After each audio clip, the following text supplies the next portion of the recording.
I'm going to talk today about dissolved oxygen and the risks to your fishery. Hopefully you'll have a better background about what dissolved oxygen means, how to monitor it, and also the tools out there to help prevent it being a problem in your fishery. So a little bit about me. My name's Jerrom. I'm a fisheries specialist. I'm based in East Anglia in the Great Ouse and Fenland catchment. I've been working for the Environment Agency for about 20 years now, and pretty much since day one I've been involved in fisheries incidents. My team actually have a really good Facebook account. There's a little picture of it on the bottom of the page there. If you just search for @Fishery or Environment Agency through Facebook, you'll find us. Pretty good coverage of the sort of work we do, including incidents and some advice as well. So a little bit about the Environment Agency's Fisheries service. So all teams offer a fisheries incident service.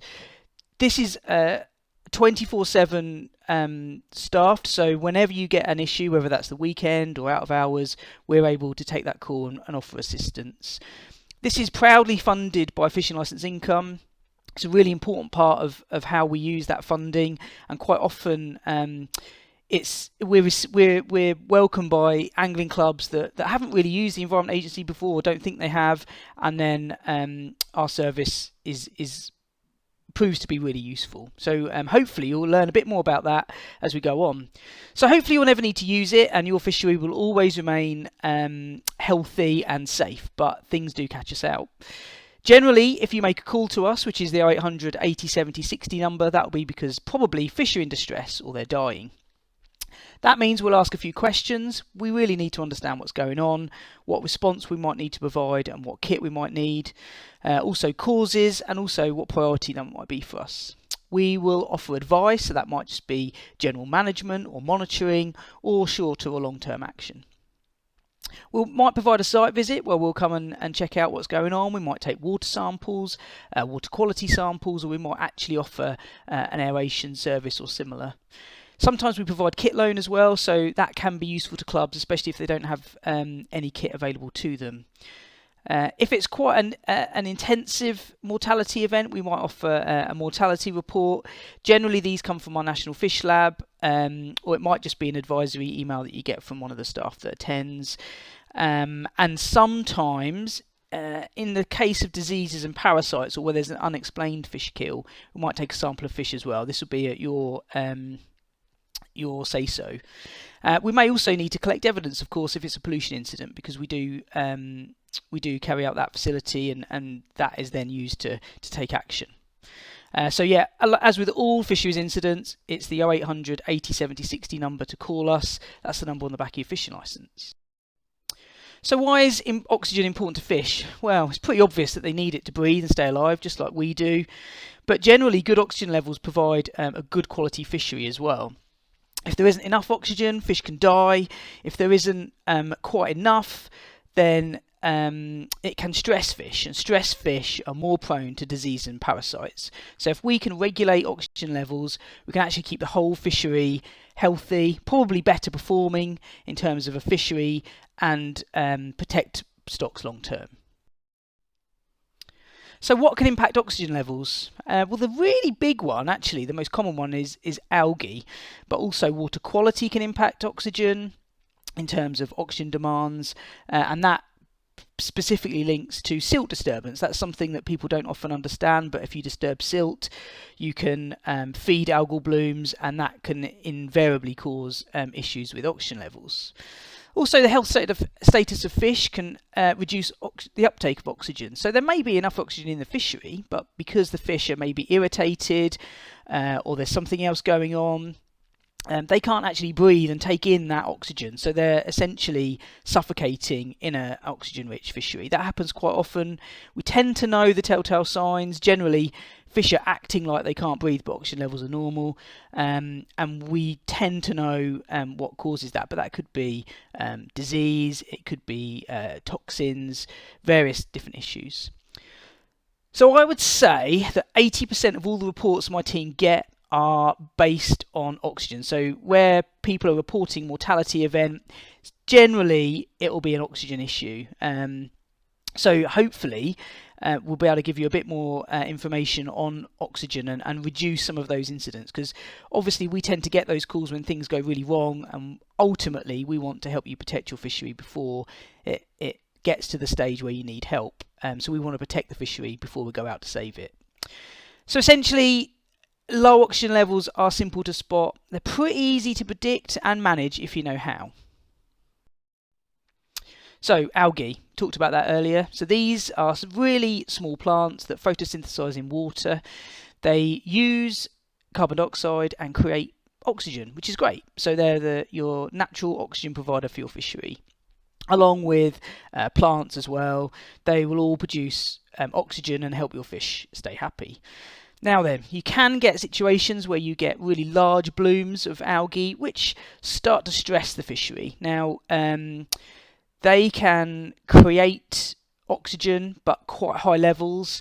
Now, fish are really good at dealing with extremes, but once you start fluctuating those extremes, so from really high oxygen levels, for example, to really low oxygen levels, it really starts to stress the fish out.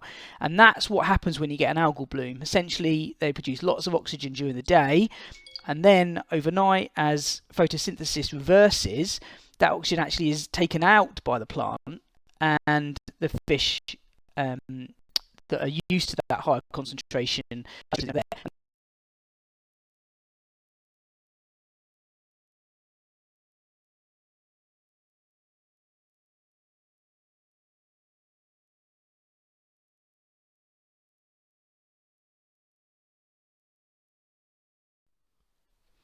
So the telltale signs if you've got an oxygen issue, to be honest, if you know your water well, you'll spot something's going on, even if you don't really know what it is.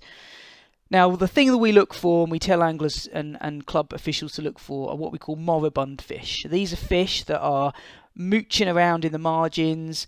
They might be show signs of stress, like the picture on the bottom right there, with some fungus on it. But essentially, these are fish that are moping around, but they're not feeding, they're not moving away as you walk up to them, they're not bolting off. These are fish that aren't very well, and essentially it's not their preferred habitat to be in the margins, visible to predators, so you know something's going wrong there. The other thing, of course, the fishery just turns off. Fish don't feed, so when fish are stressed, they tend not to feed. That means, you might go from a really productive weekend to catching nothing, and that might happen over a couple of days or even several weeks, so just keep an eye out for that. And then another really interesting one is a change in colour. So I think we've all seen an algal bloom, a very dark green, sometimes almost like paint-like colour. But the really tricky ones are when that colour changes completely, what we call a die-off event. That's where the algae just collapse, the community just collapses, and the fishery can go either really clear, or it can look like a really dark, almost black colour. They're the really bad ones, because that means something's happened really instantly. And of course, if there are low oxygen levels that you've monitored, or really oxygen fluctuations, which I talked about earlier, so moving from what we call supersaturation, where there's a huge amount of oxygen, to hardly any, that's a telltale sign that something's going on. So I just mentioned turnover events, and I just want to explain that a little bit more. So I've stolen this PowerPoint slide here, but what you can see essentially is that generally the more oxygen in a fishery, and actually this tends to be more common on older fisheries, estate lakes, where there's a organic sediment loading, so really old sediments. Essentially, the higher up in the water column, the higher the oxygen levels are. Then you can get a rainfall event, so thunderstorms. It's much cooler water, and what that does is that essentially lands on the lake and then pulls that surface water down with the heavier water. The oxygen depleted level at the bottom then moves up to the top.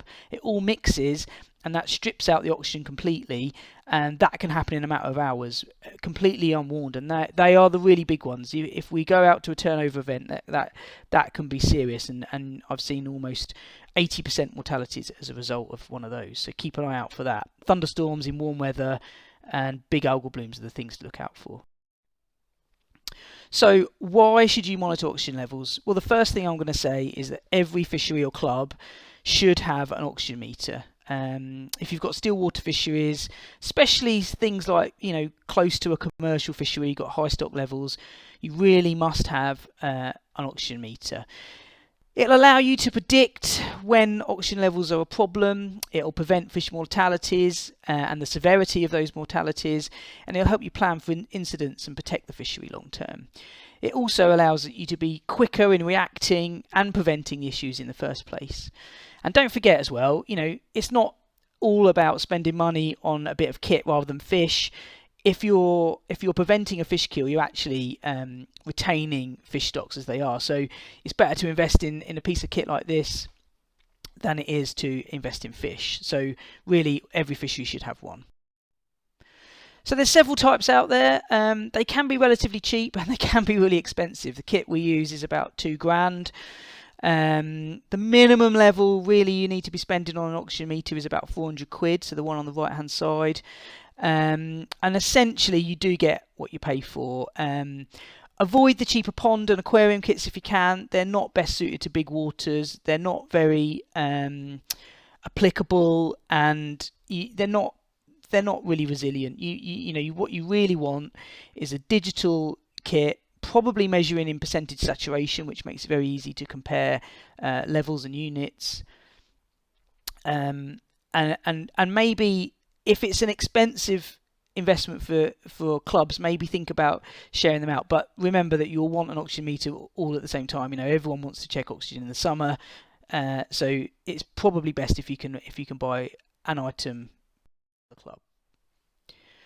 So when should you monitor oxygen levels? Well, there are two classics basically: dawn and dusk. Generally, algae and oxygen are an issue in the summer, so when you've got sun around. So think about doing it March to September, and then remember what I said earlier about oxygen levels being high during the day when algae are photosynthesizing and creating oxygen. So you want to take a sample in the evening, in the afternoon.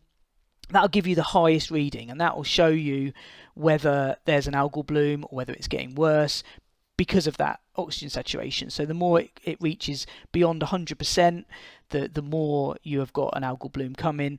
And then in the morning, you want to check that as well, because that's the lowest time. So don't forget, algae has been sort of reverse photosynthesizing overnight. It's been taking oxygen out. First thing in the morning is when those oxygen levels are lowest. So by those two measurements, you can understand the severity at both ends of the spectrum. And as that changes through the summer, you can start to track that algal bloom, and that allows you to take action, essentially, whether you start to turn on aeration or you make a call to us. Just remember that oxygen crashes can happen really quickly. I talked about the turnover events earlier. So monitoring is a brilliant thing to do, but keep an eye on it, and don't get caught out by events like a turnover event. Okay, so it's really important to understand what oxygen levels actually mean. And this is a question that we quite often get. I've got some data, but what does it mean? What am I looking at? So to give you a bit of an idea, I've created this little slide here. So normal oxygen levels in a fishery are between 80 and 100%. That can change with temperature. In colder weather, water can retain more oxygen. In warmer weather, it retains less oxygen. There are various reasons. Aeration obviously can increase that as well, quite naturally. Now then, when you start to record levels below 40%, that's when you're going to start to really see the impact on fish, especially predators. So species like trout, pike and perch, they're all really receptible to these lower levels of oxygen, and also bream and skimmers as well. So if you start to see these fish being affected and nothing else, you perhaps start to think about an oxygen issue. When you get to about 25%, then this really can be potentially dangerous, and it'll affect wider species, including carp and tench, which tend to be a little bit hardier. Roach and rudd, species like that, you'll probably start to lose the odd fish from about this period here, and it all depends on how quickly it's dropping as well. So if it's stayed at 25% for some time, that might be okay. If it's gone from 60 to 25% in a couple of hours, then that's something to keep an eye out on. Anything below 10%, and that means an almost certain mortality. You will definitely lose fish, even if it's been like this for a couple of hours. But the longer that period lasts for, the worse the impact is going to be in terms of stress and in terms of mortality as well. So it's really important to keep levels above 25-30% and ideally above 40% if you can.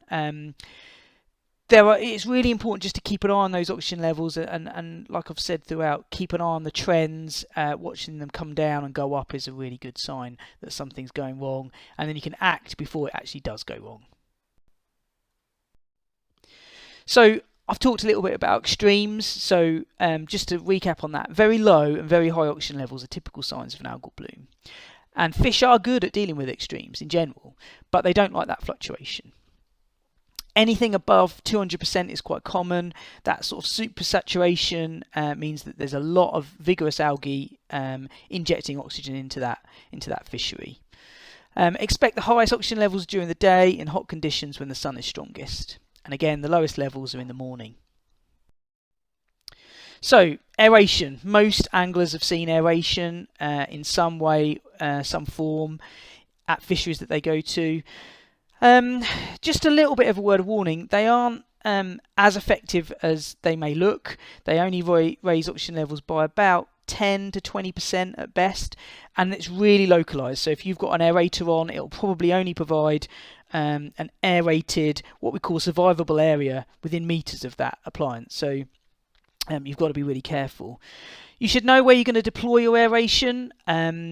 You need to know where you can get your units from and how to put them in. And by that, what we mean is it's not just as simple as whacking in an aerator. You need the right one for the right place. Generally, put it in the deepest area or where fish are congregating. So fish will tend to find the most oxygenated areas, but you might potentially put it in the windward end of the lake where fish have been blown down to because they're weak. And avoid shallow, silty areas. Disturbed silts can feed algae and just make matters worse. So surface aeration. So these are the ones that we've all seen. Paddle wheels, we've seen them on cartwaters, or the mini jet ones. So they're pretty much an instant hit. They'll provide areas of oxygen. They do reduce silt disturbance because they're based on the surface. So if you've got a shallow fishery, then a paddle wheel is probably the right thing to go for. And they can create flow as well. So some fisheries like a paddle wheel on because it creates a bit of flow, which encourages feeding. Of course, you wouldn't necessarily want to do that if fish are stressed, but it does have sort of a side positive. Cons, so they are limited in their effective area, like I mentioned earlier. They're quite expensive to run, and some fisheries seem to run them 24/7, and they require power. Now, that obviously means cost, but it also limits where you can put them because you need cables. That can be expensive. You might need generators. The middle picture there is a solar-powered paddle wheel. These are pretty good, but remember that if you're installing a paddle wheel because of an emergency, actually it might not be active at the right time. So if you've got a very overcast day when you've had a turnover event, that paddle wheel isn't going to be effective as a powered one. Then you get the subsurface aeration, which essentially directly jets air into the water. These are pretty good because it diffuses air into the water body itself. Again, it can create a bit of flow. The cons though with these are that they do disturb the silt. So because it's jetting downwards, it can disturb the silt. Again, it requires power. Water pumps and plunging aeration. So the amount of times we've turned up at a fishery and you've got every pump going, jetting water onto the surface. Now, they are pretty accessible. Every farmer's got access to this sort of stuff, and they can be better than nothing, and they're generally easily deployed, but they are quite limited in effectiveness, and again, they can disturb silt. So it's a last resort. Chemical aeration. Now, this is something that's really, really effective. It's something that my team and a lot of teams across the country use, but it is really difficult to use in terms of safety. You can see all the PPE we've got there. It's quite expensive. It's not very easily accessible. I would say this is what you need when you've got the worst case scenario. And we provide the service, but you can also buy that in from consultants and contractors, but it's not cheap. So, in the long term, of course, it's always best to fix the problem, not deal with the outcome. So, if you can prevent an algal bloom, that's ideal. Barley straw is great. Now, I've often seen barley straw bales chucked into a fishery and someone's walked away from it. That is not how to deal with barley straw method. You can see the photo there where it's in netting, in a sausage of netting. That is the way to use barley straw, and essentially you put that around the margins. It only really works on smaller fisheries, and you put it in sort of springtime. You leave it for 6 weeks and let it break down, and then you put another one in next to it, and then essentially you start cycling through new and removing the old. So and it's the breaking down of that barley straw that releases a chemical that inhibits the algae. Also, pond dyes are proven pretty popular. We've used these to some effect. Again, good on small fisheries because they're quite expensive. Really limited where you've got outflows. These are just a vegetable dye, and essentially there are several suppliers out there now, and they need to know the area and the volume of the lake, and they'll tell you instantly what you'll need, how often to apply it, and how long it'll last. So you can get quick sort of understanding of how much they're going to cost. And then think about reducing organic input. Wildlife, so Canada geese, we're seeing a lot of that recently. Essentially creating the perfect nutrients for algae to flourish. So yeah, try and limit that where you can. Some landowners obviously won't allow that. And you can also think about teaming up with other fisheries and clubs to provide a pool of kit. It will reduce cost and provide manpower for everyone, but don't forget, if it's already being used, then you can't get access to it. So, top tips for protecting your fishery. Like I said, every fishery should have dissolved oxygen meter. Please make sure that you at least think about it, and if the club has got funds, obviously clubs are doing quite well at the moment, please make this a top priority. Don't think about fish. This is the thing you need that will protect your fishery. So also understand your fishery. You know, a lot of people will be members of a club or been on the committee for years. You will know if the club's waters have suffered from algal issues in the past. That's a really good telltale sign of whether you're going to have them in the future. Do not disturb silts in the summer. Any work you're doing, removing reeds or desilting, anything you're doing that could disturb significant areas of silt, avoid doing that in the summer, because that'll just feed algae, and then when it runs out of that food, it'll crash because there's nothing else to keep it going. So avoid disturbing silts. Always remember biosecurity, so if you're borrowing kit, anything like that, check clean dry. The worst thing you want to do is introduce a novel parasite or a disease into your fishery because you've borrowed some gear from someone that had one. So please think about that. I know when it all kicks off, you want to get stuff done really quick, but just think about that. Make sure that what you're doing is biosecure. So be prepared. Make sure you know what kit you've got. Make sure you've got enough people and that you've got access to it. We turned up at a fishery once. They were really prepared. They had all the kit they needed, but the guy that had the key to the lockup was on holiday and no one could get access to it. And also make sure it's serviced. Worst thing is turning up to use some pumps and they don't work. Keep them serviced to make sure they work. And know who to call and when. Also remember that oxygen might not be the cause. If oxygen levels are normal but fish are in distress, it could be something else. Some algae can produce toxins that impact fish without obvious signs of oxygen issues. And also there are diatoms as well that can impact fish directly by aggravating the gills or creating toxins which again are harmful to fish. And of course there's always diseases and parasites that can affect your fishery. We will be able to give you advice on those. Again, we might need to take samples, but we can help you with that. So that's it. Thanks very much. Look forward to some good discussions. I think we're going to try and keep some of the questions available with this presentation. If you need to contact us and it's an emergency, it's 0800 80 70 60. Otherwise, if you just want to contact your local fisheries officer, then you can email us or telephone us. Thank you very much.